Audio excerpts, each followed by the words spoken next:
समुद्र किनारे जुगाड़ू बहुओं का सीपियों का बसा ससुराल। ये ठंड भी ना लगता है जीने नहीं देगी। सच में इस साल की ठंड तो हमें ले डूबेगी, ऊपर से ये हमारा टूटा फूटा घर।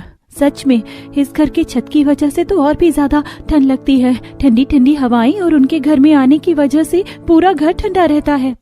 कभी कभी मैं सोचती हूँ कि ये घर इतना कमजोर है, कहीं टूट गया तो हम कहाँ जाएंगे। सच में हमारे पास तो कोई जगह भी नहीं है कि इस घर के टूटने के बाद हम कहीं जाकर रह सके। 5 बहुएं जमीन पर बैठकर बातें कर रही थी। तभी बिस्तर पर लेटी कौशल्या कहती है, अरे ये क्या, तुम पांचों की पांचों बहुएं मनहूसियत भरी बातें कर रही हो। छोटा हो, टूटा हो, चाहे कमजोर हो, एक हमारा यही तो सहारा है, वरना हम कहाँ जाएंगे। चलो अब रात हो गई है, ज्यादा मत सोचो, सो जाओ। कौशल्या की बात सुनकर 5 बहुएं सो जाती हैं और अगली सुबह 5 बहुएं सुबह सुबह तैयार होकर नहा धोकर अपने काम में लग जाती हैं। एक तो ठंड की वजह से ये लकड़ियां जल्दी जल भी नहीं रही, और जल गई तो इतना धुआं लगता है कि पूछो मत। सच में लगता है इस बार की ठंड तो ले ही डूबेगी हम सबको। तभी गौरी के बच्चे आते हैं। माँ, हम स्कूल से आ गए, अब हम खेलने जा रहे हैं। हाँ माँ, मैं अभी खेलने जा रही हूँ। अभी कहाँ खेलने जा रहे हो, पहले खाना खाओ और स्वेटर पहनकर ही बाहर जाना। फिर गौरी तीनों बच्चों को जबरदस्ती खाना खिलाती है और फिर स्वेटर पहनाती है।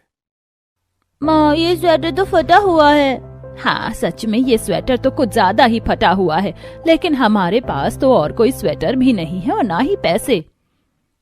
अरे माँ जी, आप चिंता मत कीजिए, मैं स्वेटर को अभी सिल देती हूँ। बहुत अच्छी बात है, तू मेघा के फटे स्वेटर को तो सिल देगी, लेकिन निशा के छोटे स्वेटर का क्या करेगी? आइडिया, मैं निशा के स्वेटर में कपड़ा जोड़कर सिल दूंगी और थोड़ी डिजाइन भी बना दूंगी, जिससे स्वेटर नया और एकदम साइज का हो जाएगा। इतना कहकर समृद्धि और संध्या अपने जुगाड़ू तरीके से फटे हुए स्वेटर को और छोटे स्वेटर को पहनने लायक बनाती है। सच में बहू, ये तो तूने कमाल ही कर दिया। फटे हुए स्वेटर को सीना तो चल जाता है, लेकिन छोटे स्वेटर को इतनी अच्छी तरह से फिट और नया डिजाइन कोई नहीं बना सकता। इसके बाद बच्चे स्वेटर पहनकर खेलने चले जाते हैं। इसी तरह पूरा दिन बीतता है, रात को घर के बाहर खाना बनाते हुए। हमारा घर इतना छोटा है कि घर के अंदर खाना बनाना तो नामुमकिन है।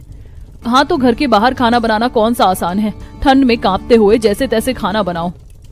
नैना बर्तन धोते हुए, सच में ऊपर से ये बर्तन, एक तो ठंडा पानी, ऊपर से घर के बाहर ठंडी ठंडी हवाओं के बीच बर्तन धोना पड़ता है।